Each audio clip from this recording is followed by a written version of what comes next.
तो फिल्म की शुरुआत न्यूयॉर्क से होती है, जहाँ जंग का समा है। ईवा खिड़की से ये सब देख रही थी और तभी एक जोरदार धमाके ने सब खत्म कर दिया उसकी आंखों के सामने। तभी कोई उसका हाथ पकड़ते हुए खींचकर उसे नीचे बेसमेंट की तरफ ले गया। हर तरफ अफरा तफरी मची थी, सब जान बचाने को भाग रहे थे।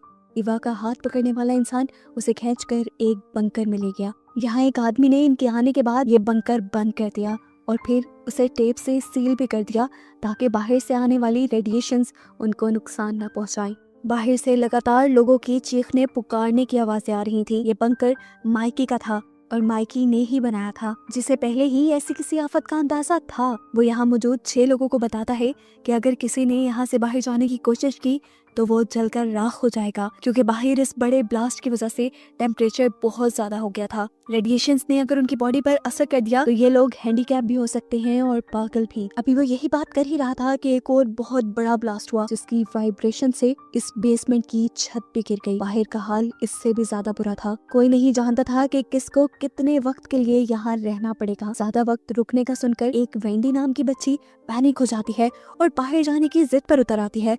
तो माइकी उसे धमका देता है। सब पूछते हैं कि हम यहाँ करेंगे क्या। तो माइकी कहता है, अगर तुम सबको जिंदा रहना है तो बस तुम्हें मेरी बात माननी है। मैं पहले भी नागासाकी की जंग में ऐसी सिचुएशन में रह चुका हूँ। ईवी और सभी लोग बाहर की दुनिया से कांटेक्ट करने की कोशिश तो करते हैं, लेकिन इनके मोबाइल्स में ना तो सिग्नल आ रहे थे और अगर कभी भूल कर सिग्नल आ भी जाता था तो बाहर शायद कोई बचा ही नहीं था जो इनकी किसी भी मैसेज या कॉल का रिप्लाई करता। यहाँ पर एक ब्लैक अमेरिकन भी था जिसके पास एक रेडियो फोन था और वो लगातार बाहर किसी से कांटेक्ट करने की कोशिश में लगा रहता था, लेकिन कभी किसी ने रिप्लाई नहीं किया। इन्हें काफी दिन यहाँ पर गुजर गए। सब यहाँ रहते रहते बोर हो गए। जॉश और बॉबी तो बहुत ज्यादा। इन दोनों ने फैसला किया कि वो यहाँ का दरवाजा तोड़कर बाहर चले जाएंगे, लेकिन माइकी ने इन्हें मारने की धमकी देकर इन्हें रोक दिया, इसीलिए वो दरवाजा नहीं तोड़ते। जॉश यहाँ का आम खाना खा खा कर थक गया था, इसलिए उस समय आज उसने खाना भी फेंक दिया, जिससे माइकी को बहुत ज्यादा गुस्सा आया। कोई नहीं जानता था कि यहाँ कितने दिन रुकना पड़ जाए। अगर खाने की कमी हो गई तो ये लोग अभी इस बहस में ही लगे थे कि अचानक इन्हें अपने बंकर के दरवाजे के बाहर से कुछ आवाजें आना शुरू हो गई। ऐसी आवाजें जैसे कोई इस बंकर को तोड़ रहा हो। सभी खुश हो गए कि आखिर बाहर जाने को मिलेगा। पूरा दरवाजा तोड़कर 5 सोल्जर्स अंदर आए, जिन्होंने प्रोटेक्शन सूट भी पहना हुआ था, क्योंकि बाहर की दुनिया में अब ऐसे निकलना पॉसिबल नहीं रहा था। रेडिएशन से बचने के लिए ये प्रोटेक्शन सूट पहनना जरूरी हो गए थे। वो आते ही यहाँ पर जल्दी से वेंडी को पकड़ लेते हैं और उसकी गर्दन में कुछ इंजेक्ट कर देते हैं, जिसके बाद इन्होंने वेंडी को बैग में रखा और वो उसे यहाँ से ले जाने लगे। हालांकि वेंडी की मॉम अपनी बेटी को बचाने की बहुत कोशिश करती रही, लेकिन उसकी सारी कोशिशें नाकाम हो गईं। 2 सोल्जर्स तो उस बच्ची को यहाँ से ले गए थे और 3 सोल्जर्स यहीं पे थे। उनका इरादा इन सबको मारने का लग रहा था, इसीलिए पहले इन्हीं लोगों ने मिलकर इन तीनों सोल्जर्स को मार दिया। इस टाइम वेंडी की मॉम की हालत भी बहुत ज्यादा खराब थी। वो खुद भी बाहर जाना चाहती थी, इसीलिए वो फौरन उठती है और टेप उतारते हुए ये दरवाजा खोलने की कोशिश करती है, लेकिन सारे उसे रोककर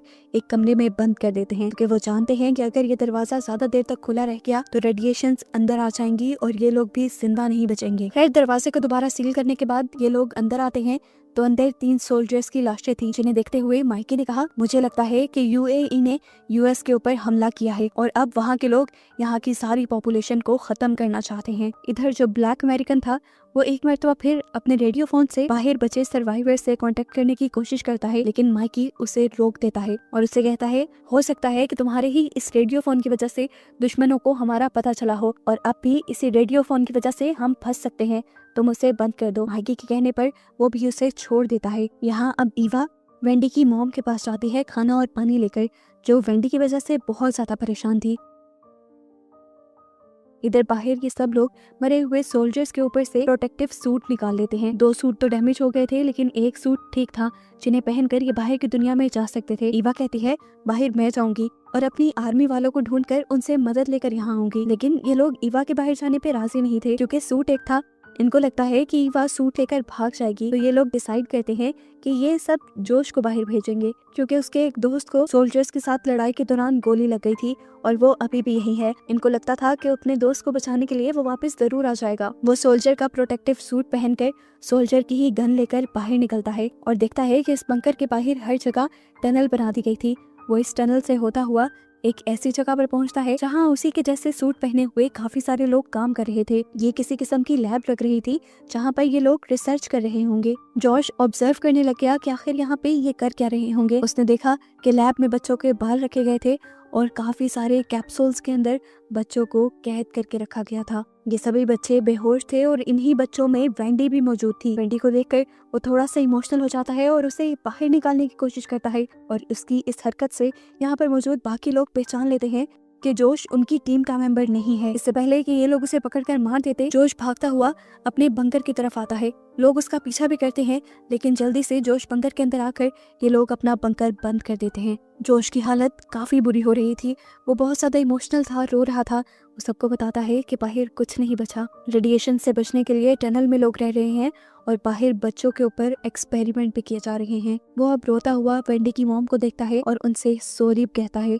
क्योंकि वो वेंडी को लाने में नाकाम रह गया था। अभी वो ये बात ही कर रहा था कि इन्होंने देखा बाहर से इनके बंकर को दरवाजे को कोई वेल्ड कर रहा है, यानी इनके आने जाने की आखिरी उम्मीद भी इन लोगों ने बंद कर दी। माइकी परेशान था, वो नहीं जानता था कि बाहर लोग कौन हैं और इनसे क्या चाहते हैं। खैर कुछ दिन और गुजर जाते हैं। अब जिन सोल्जर्स को इन्होंने मारा था उनकी डेड बॉडीज अभी तक यही बंकर में ही थी, जिस वजह से बंकर पूरी तरह स्मेल से भर गया था। इन्हें अगर यहाँ जिंदा रहना था तो इन बॉडीज को ठिकाने लगाना था। ये लोग बंकर में ही एक गड्ढा करके उसमें डेड बॉडीज को दफन कर देते हैं। लाशों को ठिकाने लगाने के बाद इनकी काफी सारी प्रॉब्लम तो सॉल्व हो गई थी, लेकिन हर गुजरते दिन और हफ्तों के साथ इनके सामने नई प्रॉब्लम आ जाती थी। अब इनके पास इनका खाना खत्म हो गया था, भूखे पेट इन्हें काफी दिन गुजर गए।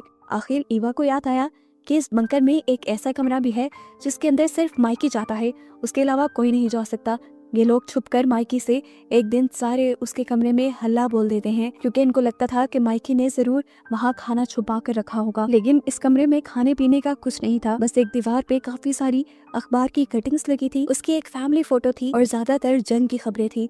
ये लोग हैरान थे कि माइकी को जंगों में कितना इंटरेस्ट था और वो ऐसे अकेला इस बंकर में क्यों रहता था। अभी वो इस कमरे की सर्च कर रहे थे कि यहाँ पर माइकी आ गया और सब पर गुस्सा होने लगा और उसने सबसे पूछा कि आखिर तुम लोग यहाँ कर क्या रहे हो। सबने कहा हम खाने की तलाश में आए हैं। तब माइकी ने जवाब दिया अगर मेरे पास खाना होता तो मैं तुम लोगों के साथ जरूर बांटता, जैसे पहले बांटता आ रहा हूँ। मैं भी तुम लोगों की तरह ही भूखा हूँ। लेकिन किसी को भी अब माइकी की बातों पे यकीन नहीं था।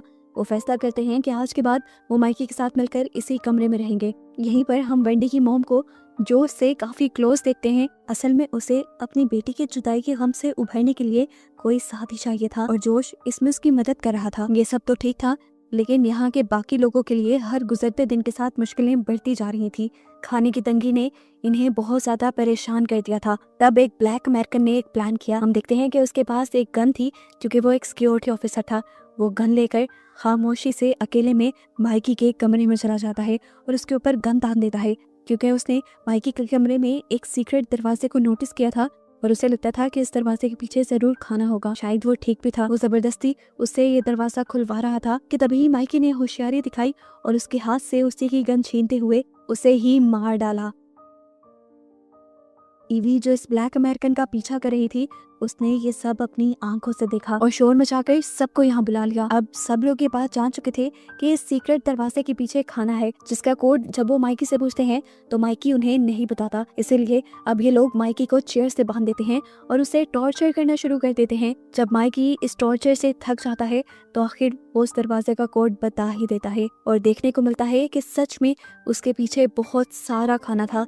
इनके पास अब तकरीबन 1 महीने की खाने की सप्लाईज आ गई थी। एक मसला हल हुआ ही था कि दूसरा सामने आ गया। बाहर की रेडिएशंस अब अंदर फैलने लगी थी और इनके दिमागों पर असर करने लगी थी। ऐसे में जोश और उसके दोस्त के अंदर बहुत ज्यादा एग्रेशन भरा आया। इन लोगों ने सब लोगों को बाहर निकाल कर सप्लाईज वाले कमरे में कब्जा कर लिया और अपनी जरूरतों को पूरा करने के लिए वो वेंडी की मोम को अब्यूज करने लगे। यहाँ पर बस एक ही लड़के की कंडीशन ठीक थी, जोश का भाई जिसे गोली लगी थी, और वो अच्छा भी था। वो ईवा की मदद कर रहा था स्टेबल रहने में। माइकी को आज तक इन्होंने बांध रखा था, जिसने इन सबको शेल्टर दिया था। वो ईवा की मिन्नतें करता है कि प्लीज मुझे खोल दो, मेरा यकीन करो, मैं तुम्हें खाने के बारे में बताने वाला था पर वो सब उससे पहले ही हो गया। अगर तुम्हें मुझ पर यकीन नहीं तो मैं तुम्हें एक और राज बताता हूँ। सप्लाईज वाले रूम में मेरी एक गन भी है, अगर तुम चाहो तो वो ले सकती हो उसकी मदद से तुम जोश और उसके दोस्त की मनमानी भी खत्म कर पाओगी और उनकी गुलामी से भी आजादी मिल जाएगी। ईवा को माइकी पर यकीन तो नहीं था, लेकिन वो गन उसे चाहिए थी, इसीलिए वो उस लड़के को अपने साथ मिलाती है जो उसका हाथ पकड़कर उसे बंकर में लेकर आया था। ये दोनों प्लान करते हैं कि वो लड़का सप्लाईज वाले रूम में जाएगा गन लेने के लिए और ईवा पीछे से जोश और उसके दोस्त का ध्यान भटकाएगी। अंदर रूम का सीन दिखाया जाता है जहां जोश और उसके दोस्त पूरी तरह पागल हो चुके हैं।